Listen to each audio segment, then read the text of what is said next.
Architecture is closely intertwined with life itself, and life is constantly changing and evolving.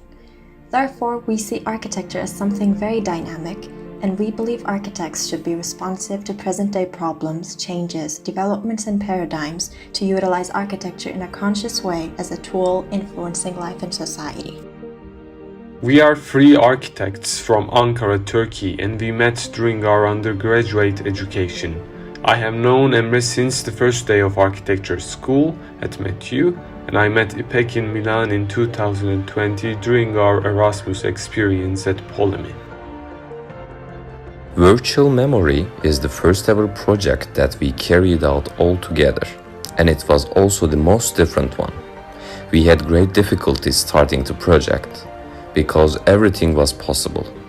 There was no context, no site, no structural limitations, and etc. Therefore, our design process was radically different from our previous projects. Our process involved a very thorough phase of brainstorming in which we discussed the two major keywords, virtual and home, quite extensively. What is virtual space? Is it something new, or have we already been introduced to it through fiction, books, paintings, and movies? What is a home, and what should a virtual home provide its users? We looked into a lot of case studies and theoretical works such as Aldo Rossi, Canaletto, and Cinta Vidal for inspiration. To make the most of the virtual environment and to expand the possibilities of virtual space, we tried to challenge the concepts of our physical world, and we experimented with what-if questions. What if a dome was a pool? What if there was no gravity? What if we could live inside paintings? What if we could time travel? What if there was no timeline, but there were time points that could be overlapped? In the end, we managed to create a very playful design that was both new and different, but also quite familiar and well-known, like a home.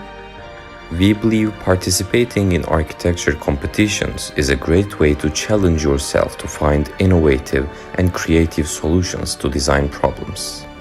For this specific competition, the chance to explore and play with a virtual environment was very exciting for us. We felt very free throughout the process, since the scope of the competition allowed us to experiment with different elements and go beyond traditional limits.